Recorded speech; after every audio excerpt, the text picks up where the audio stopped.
Hello students, good morning. Today in 11th class mathematics we are starting the miscellaneous exercise of the chapter relations and functions. तो functions की detailed definition अभी हम लोगों ने पढ़ ली. We have done many problems related to functions. Exercise 2.2 पूरी functions पर based थी.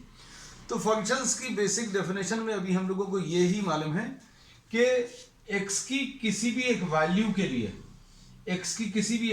के लिए दो वैल्यूज ऑफ y एग्जिस्ट नहीं करना चाहिए. मतलब any element of the first set should not be related to to elements of the second set. ये याद रखना है ना.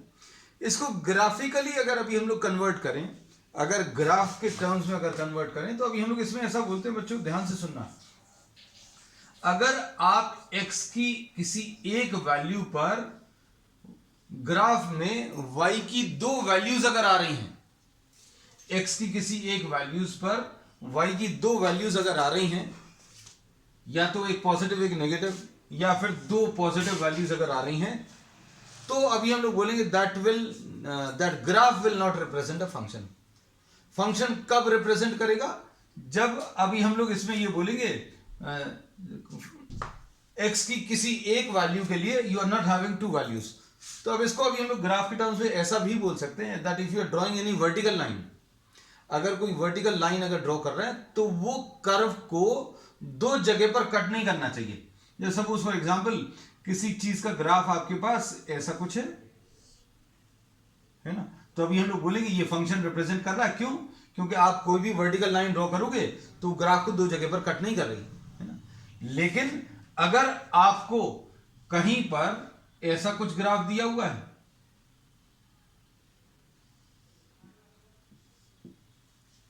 तो अभी हम लोग बोलेंगे कोई भी वर्टिकल लाइन ग्राफ को दो जगह पर कट कर रही है. इसका मतलब यह है x की इस वैल्यू पर y की दो वैल्यूज हैं, जो कि पॉसिबल नहीं है. तो ग्राफ के टर्म्स में फंक्शन का ये कॉन्सेप्ट जो है ये हो सकता है अभी हम लोग आगे इसी एक्सरसाइज में यूज करेंगे. चलो अब इसमें फर्स्ट प्रॉब्लम देख लो. Question number 1. इसमें आपको जो दिया हुआ fx is given equal to x square. fx is given equal to what? X square. लेकिन ये कहां पर दिया हुआ है? फॉर x ग्रेटर देन और इक्वल टू 0, स्मॉलर देन और इक्वल टू 3. एक ये दिया है, फिर उसके बाद ये 3x दिया है. किसके लिए दिया है? x ग्रेटर देन और इक्वल टू 3, ग्रेटर देन और इक्वल टू 3, स्मॉलर देन और इक्वल टू 10. फिर gx की वैल्यू x स्क्वायर है, gx की value x square for x greater than और equal to 2 and greater than और इक्वल टू 0, स्मॉलर देन और equal to 2, ऐसा कुछ है.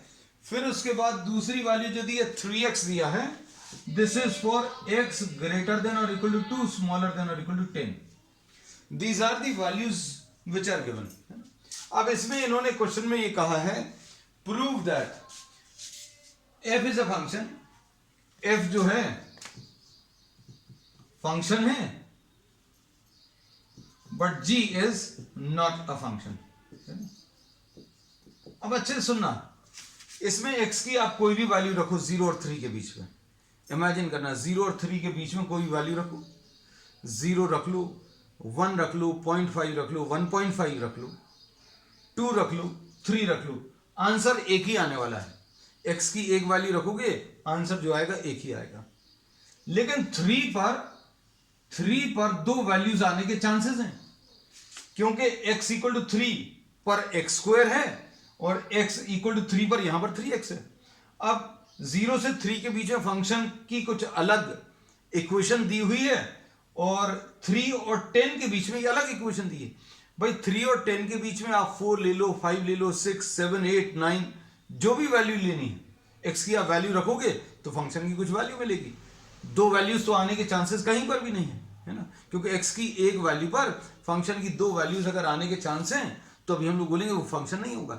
तो अब डाउटफुल वैल्यू सिर्फ यहां पर है 3 पर, क्योंकि 3 पर ये भी इक्वेशन है, x इक्वल टू 3 पर ये भी इक्वेशन. x इक्वल टू 3 रखो यहां पर तो कितना आ जाएगा? 3 का स्क्वायर यानी 9 दे देगा. x की वैल्यू 3 पर 3 इंटू 3 यानी 9 दे देगा। मतलब x की वैल्यू जो 3 ली है उस पर इस फंक्शन से और इस फंक्शन से सेम वैल्यू आ रही है, मतलब अलग कुछ नहीं है ना। तो अब इसको अच्छे से समझना, x की वैल्यू 0 अगर आप रखोगे तो फंक्शन की वैल्यू 0 आ गई, 1 रखोगे तो 1 स्क्वायर यानी 1 आ गया, 2 रखोगे तो 2 स्क्वायर यानी 4 आ गया, 3 अगर रखोगे तो 3 स्क्वायर यानी 9 आ गया, है ना।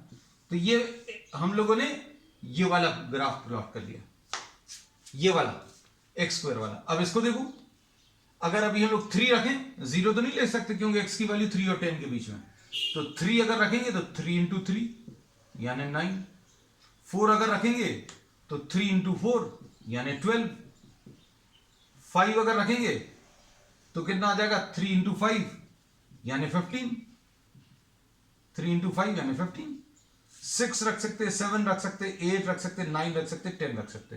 तो ये कितना आ जाएगा 18 आएगा, 21 आएगा, 24 आएगा, 27, 30।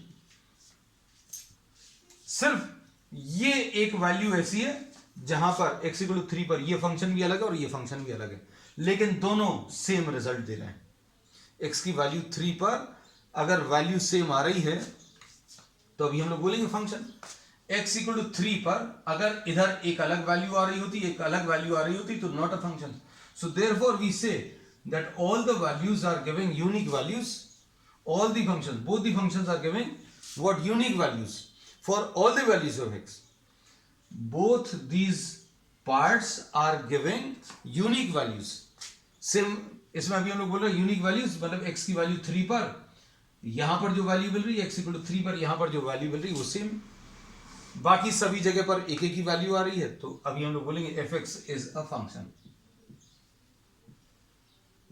अब इस चीज को यहां पर अप्लाई करके देखो, 0 रखोगे तो 0 आएगा, 1 रखोगे तो 1 आएगा, 2 रखोगे तो 4 आएगा, लेकिन यहां पर देखो, यहां पर अगर 2 रखोगे, x की वैल्यू 2 पर यहां पर 4 आ रही है, x की वैल्यू 2 पर यहां पर 6 आ रहा है। तो gx में फॉर gx बच्चों x की वैल्यू 2 अगर रख रहे हैं तो दो वैल्यूज आ रही है, एक तो 2 का स्क्वायर आ रहा है और 3 इंटू 2 आ रहा है, यानी ये 4 दे रहा है और ये 6 दे रहा है। मतलब x इक्वल टू 2 पर फंक्शन की दो वैल्यूज आ रही हैं, तो gx is not a function. यही शो करना था आपको, show that fx is a function and g is not a function, ये शो हो गया। तो अब हम लोग क्या बोलेंगे, for all the values of x square is giving one value, ठीक है। For all the values of x lying between 3 and 10, 3x is giving you only one value. At x equal to 3, this is giving you 9. At x equal to 3, this is also giving you 9. इधर पर chance थे कि दो अलग अलग values आ सकती थी, तो वो भी अलग अलग नहीं आ रही, सेम वैल्यूज आ रही। Therefore fx is a function। लिखने का तरीका बता रहे हैं। अब इसमें देखो, इसमें क्या बोलेंगे, for all the values lying between 0 and 2, this is giving you one value।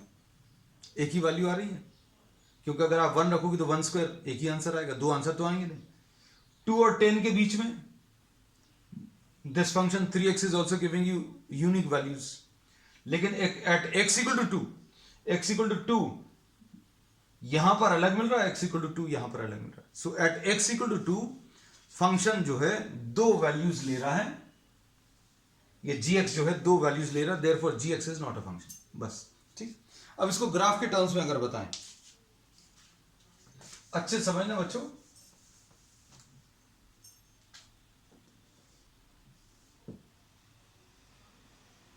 हम लोग पहले fx का ग्राफ बना के बता रहे हैं। x की वैल्यू 0 और 3, 3 और 10, ध्यान से देखना, 0 अगर लोगे तो ये वाली वैल्यू लेनी पड़ेगी, फिर उसके बाद 1 अगर लोगे तो 1 स्क्वायर यानी 1 आएगा, ये प्लॉट कर लिया, ये प्लॉट कर लिया। 2 अगर लोगे तो 2 स्क्वायर यानी 4, 1 2 3 एंड 4, ऐसा कुछ आ जाएगा। अच्छा थोड़ा सा छोटा कर ले रहे बेटा, क्योंकि वैल्यूज प्लॉट नहीं होंगी। 0 पर 0 ये प्लॉट कर लिया, 1 पर 1 ये प्लॉट कर लिया, 2 पर 4 ये प्लॉट कर लिया, 3 पर 9 यहां कहीं पर आएगा, तो ऐसा कुछ ग्राफ आएगा। फिर उसके बाद x की वैल्यू 3 पर, x की वैल्यू 3 पर 9 यही वाली वैल्यू आएगी। फिर उसके बाद 4 पर 12 इधर कुछ आएगा, 5 पर 15 इसका ग्राफ ऐसा कुछ आएगा। और अगर आप कहीं पर भी वर्टिकल लाइन ड्रॉ करोगे तो ये वर्टिकल लाइन ग्राफ को दो जगह पर कट नहीं करेगी। अगर कोई वर्टिकल लाइन ग्राफ को दो जगह पर कट कर दे तो फंक्शन नहीं है। ठीक है, चलो अब इसमें बच्चों वैल्यूज अभी आप अच्छे से लेकर प्लॉट कर लेना। ये 1 है, ये 2 है, ये 3 है, हमने इतनी तो प्लॉट कर दी। 4 पर ये 12 है, 5 पर बच्चों 5 पर ये 15 है, और कहां तक ड्रॉ करना है बच्चों इसको, ये ग्राफ ड्रॉ करना कहां तक, 10 तक, 10 पर ये 30 तक, बस ऐसा कुछ ग्राफ आएगा। इसके आगे भी ड्रॉ मत कर देना। ठीक, अब सेकंड वाला graph. So this is a function. Graph से भी पता चल गया ये फंक्शन है। क्यों? क्योंकि कोई भी वर्टिकल लाइन किसी ग्राफ में अगर दो जगह कट कर रही है मतलब वो फंक्शन नहीं है। तो कोई भी वर्टिकल लाइन कहीं पर भी ड्रॉ करो वो दो जगह कट नहीं कर रही। अब इसको देखो,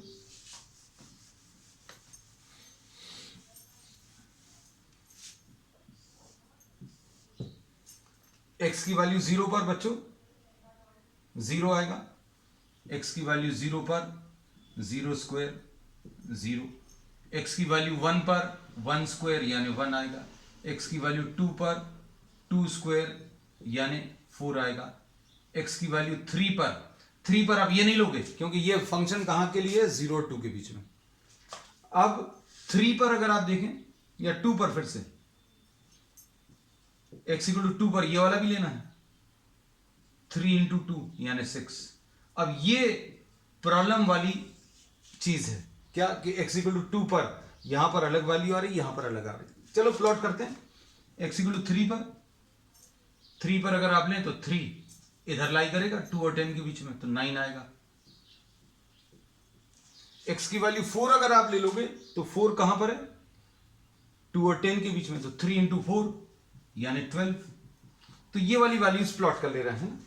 तो ये कितना आ गया बच्चों, देखो 0 पर 0 आ गया, 1 पर 1 आ गया, फिर उसके बाद 2 पर 4 आ गया,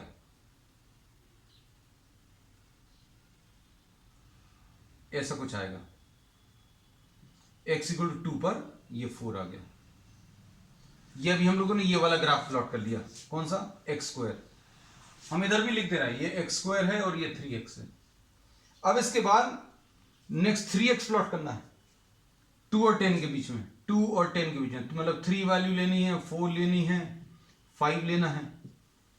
अब 2 अगर आप लोगे तो 3 इंटू 2 6, x की वैल्यू 2 पर, y की वैल्यू 6, x की वैल्यू 3 पर, y की वैल्यू 9, 3 पर y की वैल्यू 9, 4 पर y की वैल्यू 12।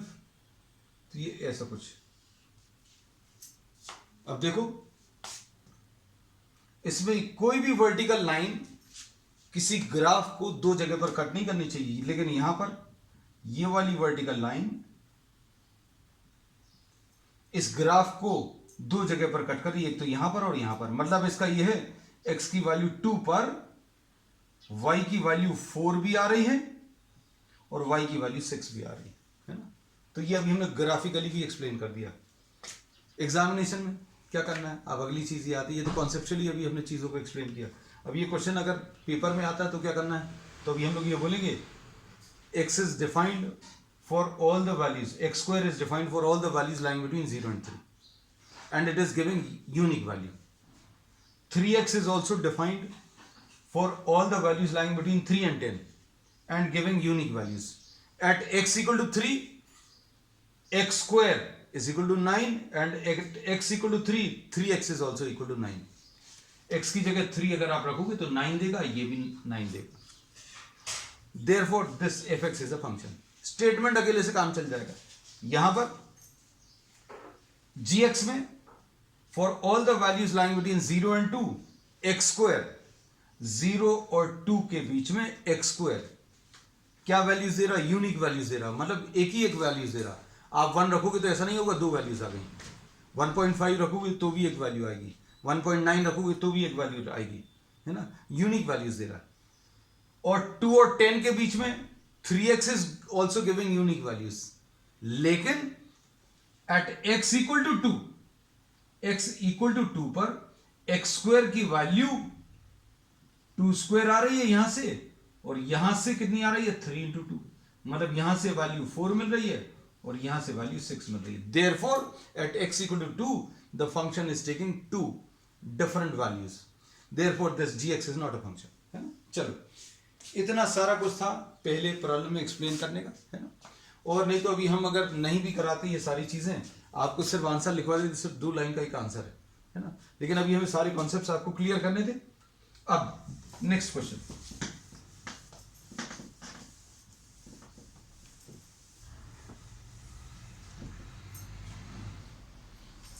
Question number 2. fx की वैल्यू, अब ये इजी हो जाएंगे बाकी सारे. fx की वैल्यू x स्क्वायर है और आपको निकालना है फाइंड, ये बहुत इजी है, f1.1 minus f1 upon 1.1 minus 1, ये निकालना है भाई. fx की वैल्यू दी है, f1.1 निकाल सकते हो ना. x की जगह 1.1 रखो.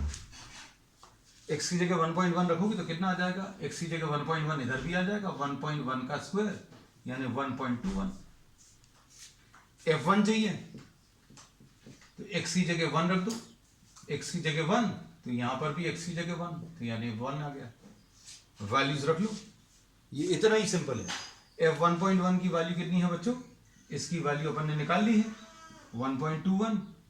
f1 की वैल्यू कितनी है? 1 है, और नीचे क्या है? 1.1 माइनस 1. तो आंसर इतना सा है 0.21 डिवाइडेड बाय 0.1. इसको सॉल्व करने पर बच्चों कितना आ रहा है? 2.1 आ जाएगा. So this is the answer, है ना. तो अब ये वाला प्रॉब्लम इतना ज्यादा टफ नहीं. अब उसके बाद third question.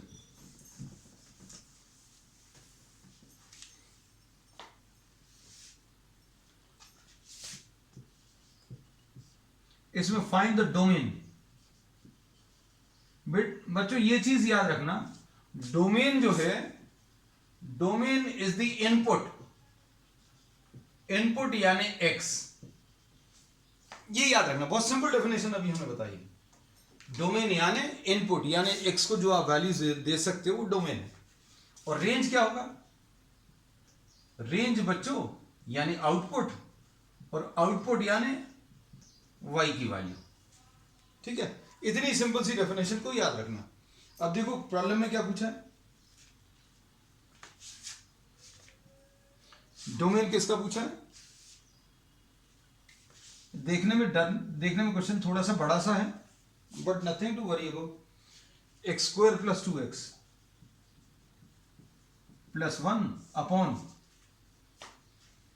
x square minus 8x plus 12. इसमें x को क्या वैल्यूज दे सकते हो वो डोमेन होगा. तो अभी आप तुरंत बोलोगे भाई जो चाहो वो रख दो, तो जो चाहो वो रख दो नहीं हो सकता, क्योंकि अगर फ्रैक्शन है तो फ्रैक्शन में एक रिस्ट्रिक्शन रहती है. For any fraction we have a restriction. Restriction क्या है कि इसका डिनोमिनेटर 0 नहीं होना चाहिए बच्चों. नीचे वाला जो है वो 0 नहीं होना चाहिए. क्यों नहीं होना चाहिए?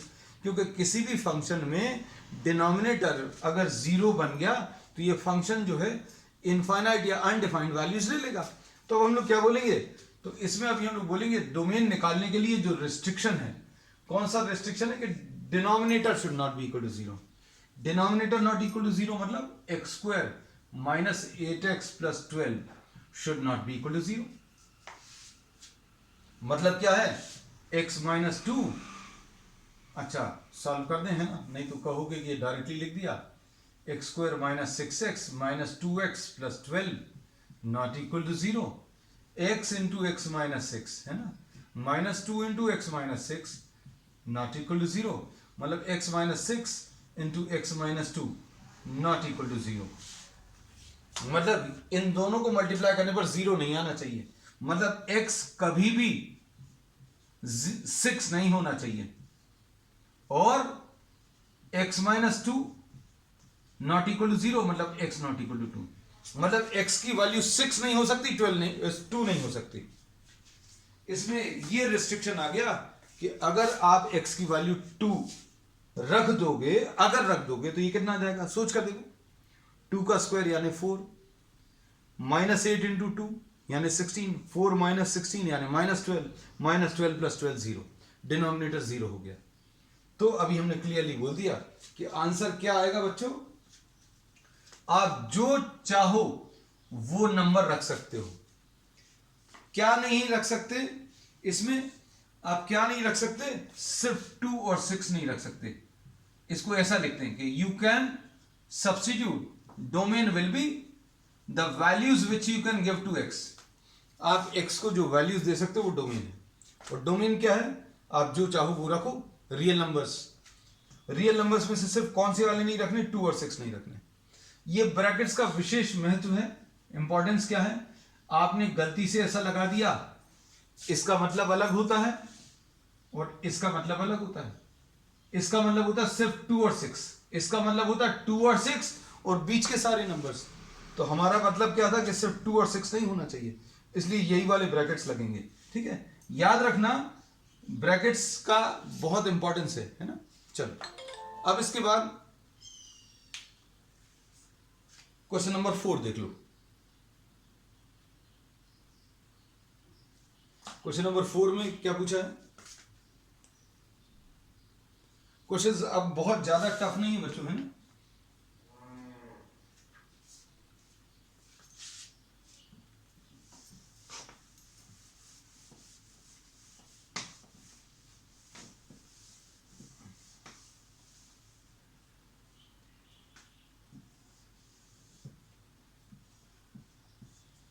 Question number 4.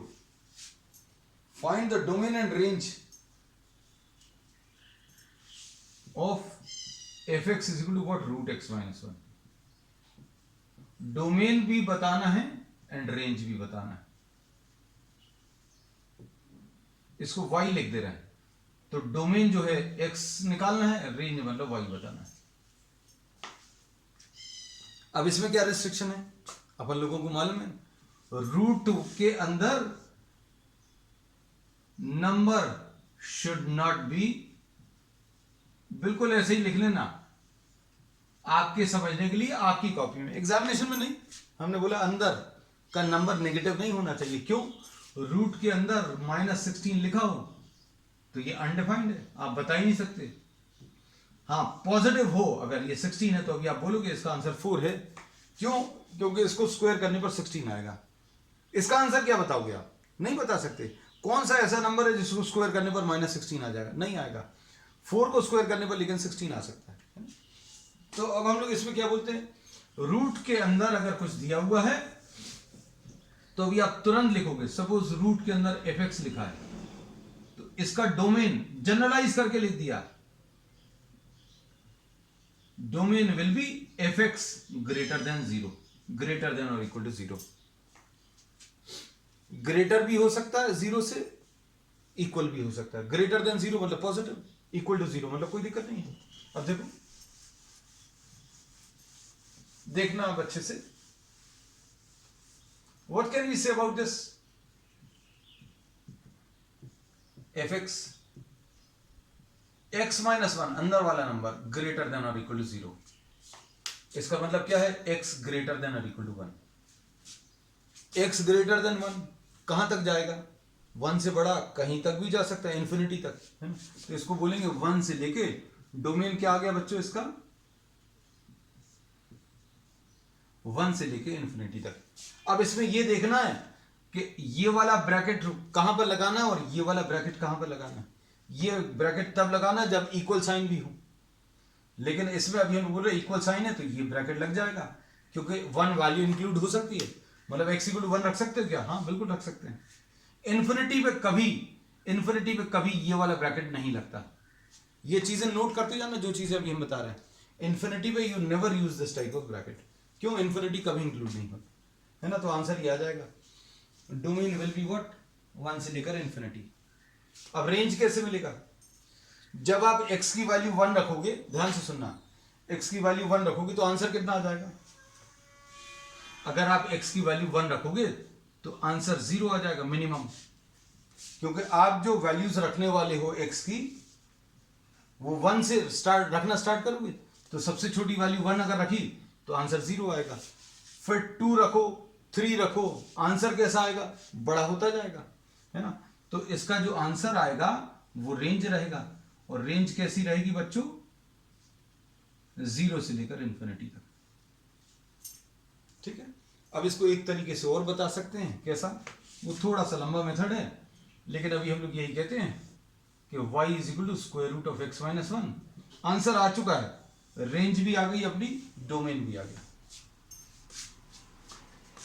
डोमेन क्या है? x को जो वैल्यूज दे सकते हैं, आप थोड़ा सा सोच कर देखोगे ना तो इतना भी लिखने की जरूरत नहीं पड़ेगी। x को कौन सी ऐसी वैल्यूज रखें कि अंदर वाला नंबर पॉजिटिव रहे, तो हम लोग बोलेंगे 1 रख सकते हो या 1 से बड़ा रख सकते हो, 1 या 1 से बड़ा। 0 रखोगे तो क्या आ जाएगा? 0 माइनस 1 नेगेटिव आ जाएगा। So all the values are to be taken greater than 1। और x को वैल्यूज रखने पर y जो आएगा वो रेंज रहेगा। अब x की वैल्यू 1 अगर आप रखोगे तो आंसर 0 आएगा। 1 से बड़े नंबर्स रखोगे तो आंसर और बड़े आते जाएंगे, so answer will be from 0 to infinity. तो आंसर आ चुका है, लेकिन रेंज निकालने का एक तरीका और बता देना, y square is equal to x minus 1। जब भी आप स्क्वायर करो तो स्क्वायर रूट लेकर देखो क्या यही मिल रहा है, तो भैया स्क्वायर रूट लेने पर प्लस माइनस लग जाता है। लेकिन हमें क्या करना है? ये माइनस वाली वैल्यू नहीं लेनी, सिर्फ पॉजिटिव वैल्यू दी हुई। तो अब देखो क्या लिखेंगे, x will be equal to y square plus 1। तो x will be equal to y square plus 1। तो y की क्या वैल्यूज आएंगी बेटा? y की सिर्फ पॉजिटिव वैल्यूज लेनी है, तो y की सिर्फ पॉजिटिव वैल्यूज आंसर में आने वाली है, इंक्लूडिंग 0, है ना। वैसे इसको देखकर तो अभी हम लोग कह सकते हैं y कुछ भी रख सकते हो, नेगेटिव वैल्यूज भी रख सकते हो, पॉजिटिव भी रख सकते हो, 0 भी रख सकते हो, लेकिन अभी हमने यहीं पर मना कर दिया था कि y नेगेटिव नहीं होगा। y नेगेटिव नहीं होगा मतलब 0 हो सकता है और पॉजिटिव वैल्यूज हो सकते हैं, 0 और पॉजिटिव वैल्यूज ऐसी लेके जाएंगे। ठीक, चलो नेक्स्ट उसके बाद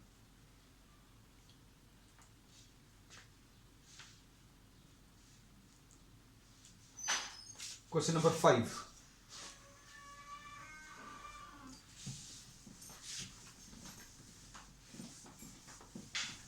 क्वेश्चन नंबर 5 देख लेना बच्चों।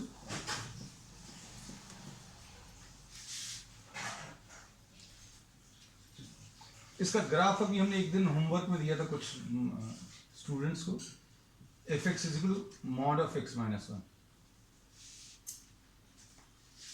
इसका मतलब क्या है? इसका डोमेन और रेंज बताना है। डोमेन मतलब x को वैल्यूज जो दे सकते हैं, तो x को कोई रिस्ट्रिक्शन है क्या? इसमें कोई रिस्ट्रिक्शन नहीं है। रिस्ट्रिक्शन कब आ जाती है बच्चों? जब रूट लग जाए, लॉग आ जाए, फ्रैक्शन आ जाए। अब यही अगर आपने ऐसा लिख दिया होता तो एक रिस्ट्रिक्शन आ जाती। क्या रिस्ट्रिक्शन आ जाती? कि डिनोमिनेटर 0 नहीं होना चाहिए, तो अपन लिखते भैया x minus 1 should not be equal to 0, x not equal to 1। लेकिन ऐसा कुछ नहीं है, फ्रैक्शन तो है नहीं। तो domain will B x and x will be what? All real numbers. कुछ भी रख सकते हो, है ना। अब इसमें रेंज, मॉड फंक्शन की खासियत क्या होती है? मॉड फंक्शन के बारे में अपन को ये मालूम है, आप अंदर कुछ भी नंबर डालो, बाहर कैसा निकलेगा? बाहर पॉजिटिव ही निकलेगा, है ना। तो हम लोग इसका बोलेंगे y विल बी बच्चों, y will be what? y will be 0 से लेकर इन्फिनिटी तक। y की वैल्यू जो आने वाली है वो कहां से कहां तक, 0 से इन्फिनिटी तक, क्योंकि मॉड फंक्शन क्या करता है, आप खुद सोच कर देखो, x की वैल्यू -2 रखो तो -2 -1, इसके साथ है -2 -1 यानी -3 मतलब +3, सबको पॉजिटिव बना देगा, तो आंसर में सिर्फ पॉजिटिव आएगा, ये याद रखना। पॉजिटिव क्या 0 आ सकता है, पॉजिटिव में ये चीज और चेक कर लेना, 0 आ सकता है, तो हाँ 0 आ सकता है, x की वैल्यू जब आप 1 रखोगे तो आ सकता है। तो अभी हम लोग बोलेंगे domain will be what, domain will be all real numbers and range मतलब y की जो वैल्यूज आएंगी वो सिर्फ पॉजिटिव वैल्यूज आने वाली हैं। अब इसके बाद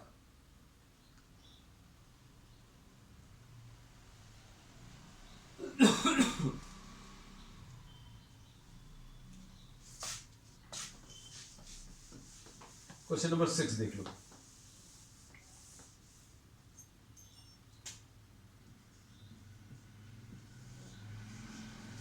क्वेश्चन नंबर 6 में क्या दिया है,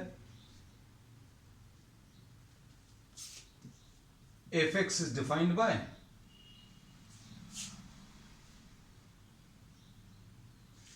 x² / 1 + x², ऐसा कुछ दिया हुआ है। अब इसमें क्या रिस्ट्रिक्शन है,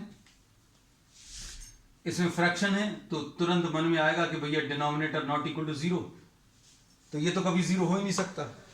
क्यों नहीं हो सकता, क्योंकि अगर आप इसको इक्वल टू 0 रखोगे तो x² की वैल्यू -1 आएगी, और x² किसी भी नंबर को स्क्वायर करके -1 मिलेगा क्या, मतलब क्या आप कोई ऐसी वैल्यू बता पाओगे जिसको स्क्वायर करने पर -1, तो आप कोई ऐसी वैल्यू ऑफ x बता ही नहीं पाओगे। मतलब अभी हम लोग बोलेंगे ये डिनोमिनेटर तो वैसे ही कभी 0 होगा नहीं, है ना। तो इसमें डोमेन क्या बोलेंगे बच्चों, domain will be all real numbers, है ना। सिंपल भाषा में क्या बोलेंगे, डोमेन विल बी R। अब रेंज के बारे में क्या बोल सकते हैं बच्चों, रेंज के बारे में अब इसमें थोड़ा सा लॉजिक लगाना, इसमें x की आप नेगेटिव वैल्यूज रखो, x की आप नेगेटिव वैल्यूज रखो तो x² क्या कर देगा, पॉजिटिव वैल्यूज, तो आंसर जो है, आंसर इसका पॉजिटिव आने वाला है। पहली चीज तो ये पता चल गई।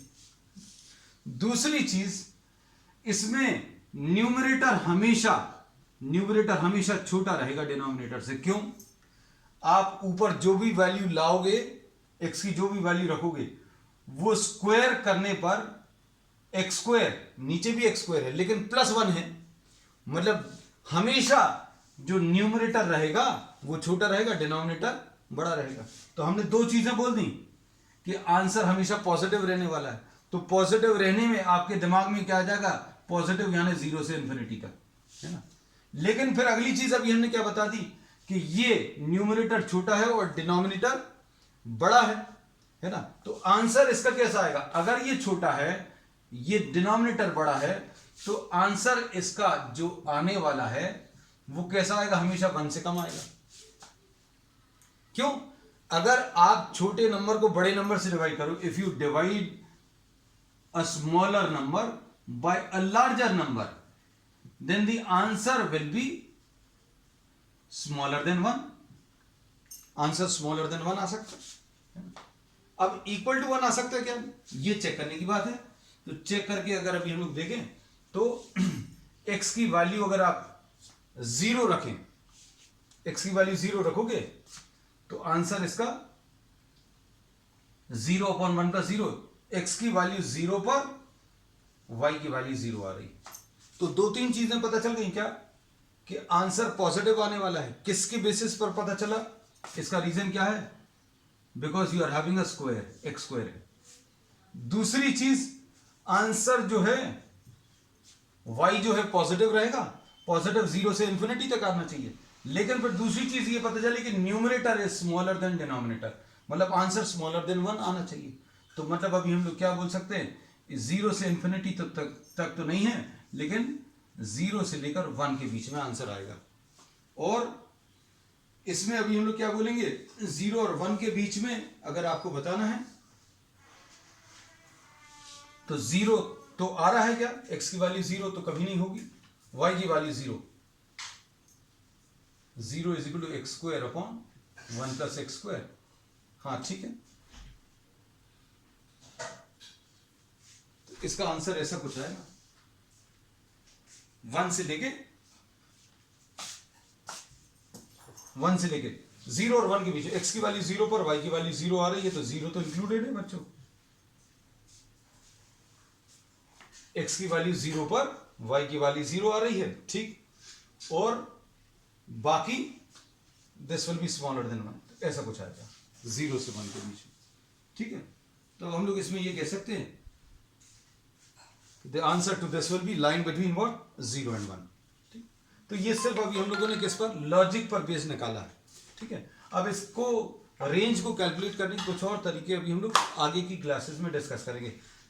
At present we are just discussing the problems of NCERT, and after discussing this exercise we'll be taking some more problems in which we'll be discussing some more techniques how to calculate domain and range, है ना, ठीक। तो आज के लिए बच्चों इतना ही, we will continue with the same exercise on the next one. That's all for today.